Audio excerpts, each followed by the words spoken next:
Hi, I'm Deboki and this is Okie Dokie Boki, and today I guess I'm kind of doing a two-parter of videos I don't usually do. First part of this video is going to be a haul. It's going to be me talking about the books that I bought this summer. I don't do many book buying hauls just because I don't usually buy that many books. I've bought more books in the past 2 years than I have like when I started this channel, but even still, I just don't I don't know, I don't buy enough books to do hauls usually. And then the other part of this video is going to be a TBR, which I don't do because they just make me feel preemptively guilty about all of the reading that I know that I'm not going to do. So I guess usually when I do hauls or TBRs on this channel, they're more of like a library checking kind of situation where the stakes are super low. However, and this is going to be a recurring theme in like my next few videos, I am going to be traveling for a while. My husband and I are going to be leaving for Oslo in a few weeks, and we're going to be staying there till the end of 2022. And then after that, we're going to be in Austin, Texas, and we're going to stay there till probably like the beginning of summer. And so, you know, we're packing up everything right now, and there's just a lot going on, and I just don't want the stress of library books on top of all of that. I mean, they are generally not very stressful because you return them, right? But I don't want to like accidentally forget to, I don't know, return a library book and then have it packed in with all of our other books that are going to be living in our basement for the next many months. So yeah, right now I am not focusing on the library. I'm focusing instead on books that I have around my house that I have been needing to read, and some of those books I have in my house I have because I just like recently bought them. This haul and this TBR are really oriented around the other big recurring thing that has been a part of my channel for this past year, which is my need to read more fiction that isn't romance. Especially in the past like year and a half, a lot of my reading has been nonfiction and romance, and so I just haven't been getting as much other types of fiction and other types of books in my reading experience. And specifically right now, I want to focus on classics. I don't really have a good reason for why. It just feels like, well, why not? So let's just start off with a haul. I have 4 books. This is like what I'm talking about, right? Like I don't usually buy that many books, and this summer I bought 4, and that feels like a lot. The first one is The Odyssey. I read The Odyssey like a lot of people in high school.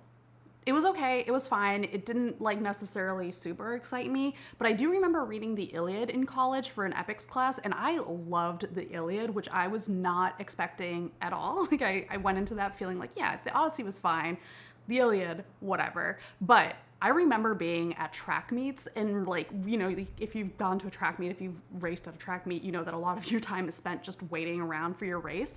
And I remember like just reading the Iliad during those rest moments because I needed to read it for class. And there were scenes there where like I could actually like feel my blood pumping because I was like, this is intense, right? So it was great for, you know, when you're resting at a track meet. Yeah, I just remember really loving the Iliad, and obviously people have been talking about this translation of the Odyssey for a while, and so I saw it at Barnes & Noble's and was kind of like, yeah, why not? Why not give the Odyssey another chance? Why not try it with this translation that everyone has really been talking about? So that's why I bought it. Next up is Crime and Punishment by Dostoevsky. This 100% is a book I never would have really expected to want to read, but the reason why I decided I wanted to read it is because for the BookTube Prize, for the first round of it in the beginning of the year, I read The Sinner and the Saint by Kevin Birmingham, which is basically about crime and punishment. It's about Dostoevsky, it's about his experience being in prison, and it's also about the actual French murderer who inspired Crime and Punishment itself. The Sinner and the Saint wasn't a book that I necessarily super loved.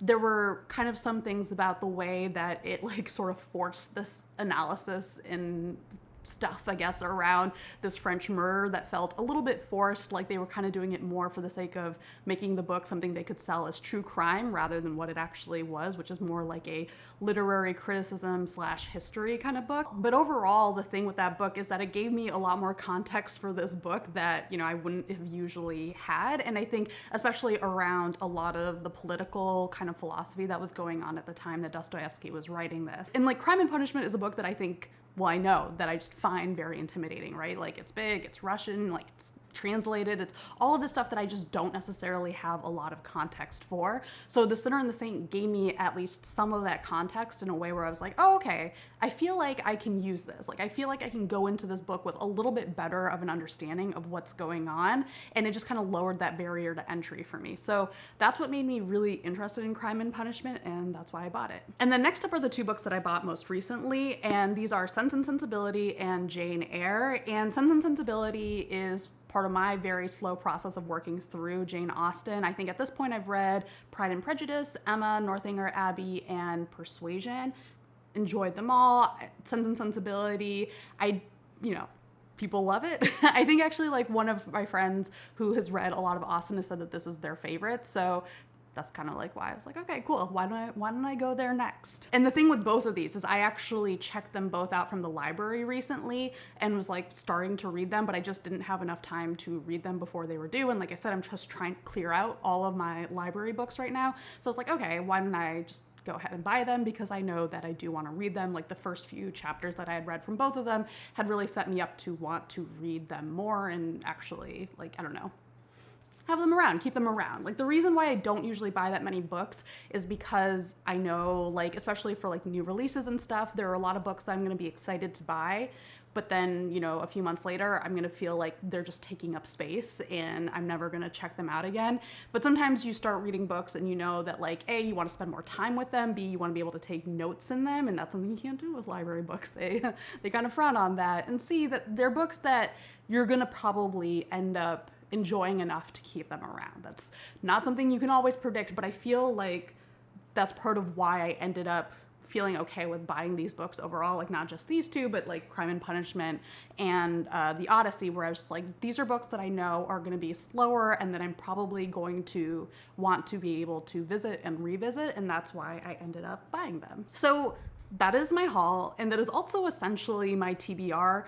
My goal this month is actually really to make August my month of classics this year. Not all years, but this year I want August to be my month of classics. And I don't usually do like reading projects like that, though I guess last year around this time I actually did, just because I was working on a podcast that was about science nonfiction books, and I had to read a whole bunch of them in a very short amount of time. I think weirdly in my brain summer is starting to feel like my reading projects time. So I don't know. That is sort of like just like where I'm at, where right now I am in this place where I'm like, I think this is when I'm gonna read some classics, because I just haven't read a lot of these and I might as well do it now. So my focus is on 3 of the books. I'm gonna focus on Jane Eyre, Sense and Sensibility, and Crime and Punishment. I think the fact that I've already read The Odyssey makes it feel a little bit lower priority, and I don't know. The other 3 are just right now the ones that are grabbing me the most. And one of my other kind of loose goals for the year, other than reading more non-romance fiction, has been to embrace reading more slowly, to not feel like I need to race through books and try to read as many as possible. And I think especially for classics, that's important. Like one of the things with romance is that you do get to read things quickly, and that is something I really love about that genre, but I think I need to kind of force myself into a slower reading pace. And the way that I have really learned to do that is by reading the physical book while listening to the audiobook at the same time. Because doing both just helps me engage more with the words and take more time with them in a way that, like, if I am just doing audiobook or if I am just doing the physical reading, I have a harder time doing that. There's just something about the combination. It's like the sing-along song of reading. It feels like karaoke for books, even though you are not actually saying the words out loud. But there's something about that feels almost kind of karaoke-ish, where it's like you're matching the words and the sounds, and it just forces you to take a little bit more time and to actually kind of indulge in the words. At least that's my experience of doing that combination, and it's something that's really helped me out with nonfiction. It's something that's helped me out with other classics in the past, and I think it's something that has in particular helped me out with classics. It's something that I sort of figured out with Jane Austen, because one of my things that I struggle with classics is the language. You know, they are written in ways that are not necessarily always familiar to me. The rhythms are slightly different. The moods and stuff are things that I can sometimes miss out on if I am just trying to get through the text. So having someone actually perform the text helps me out a lot with understanding what's going on better and just getting more a sense for what the writers are doing. So currently I am reading Jane Eyre, and I think one of the reasons that I am very excited for this pseudo reading project that I am doing is because I have realized just from my first few chapters of Jane Eyre that there is such a big gap between my impressions of what Jane Eyre is based on everyone else's experience of reading it, especially like high school reading Jane Eyre, I guess, versus my actual experience of reading it now. Because like I went into the book just pretty much expecting women in attics. Like that is all I really knew about Jane Eyre, is like there's a Mr. Rochester and there are women in attics. So when I started the book and realized like, oh no, we are going way back. We are going to 10-year-old Jane, who is fully having like temper tantrums. She's absolutely hysterical, but in kind of a dark way because she's also dealing with a lot, and she's also 10 years old and having to deal with a lot. Like I just have been like so surprised by this book in a way that makes me really glad that I have decided to do this project, and also decided to do it in this way where I am listening to it on audio and reading it at the same time.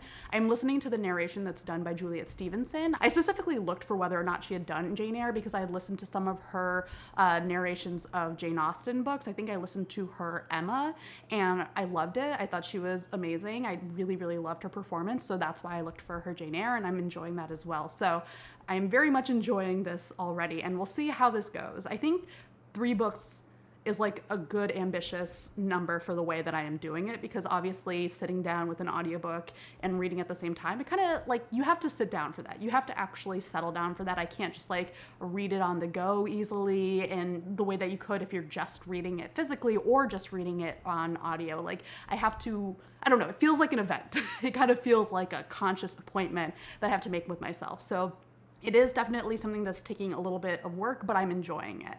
However, at the same time, obviously, there are times where you just want to sit down and read, just like casually for fun, whatever. So I am doing sort of like side audiobook marathons of revisiting romance authors that I really love. And then the other book that I'm adding to my August TBR for the times when I'm just like sitting around at home or like, I don't know, at an appointment or something and just feeling very lazy and don't want to have, you know, that audio physical book combo.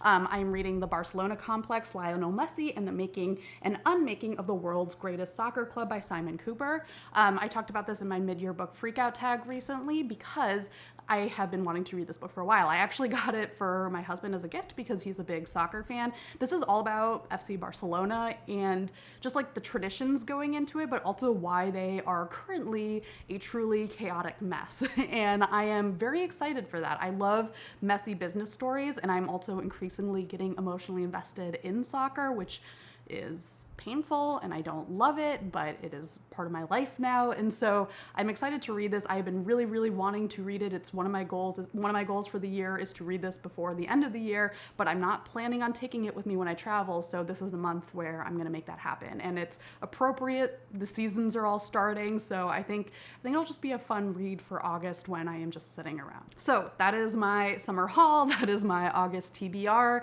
And yeah, if you guys have feelings about these books that I'm going to be reading, let me know down below. I am excited to be more surprised by them because I think it's kind of fascinating the ways that you think you know a book just based on the fact that everyone else around you has read it and has been talking about it, and then you sit down to read it and you're like, oh, but like I also didn't know all of these things about this book. So yeah, thanks for watching and bye.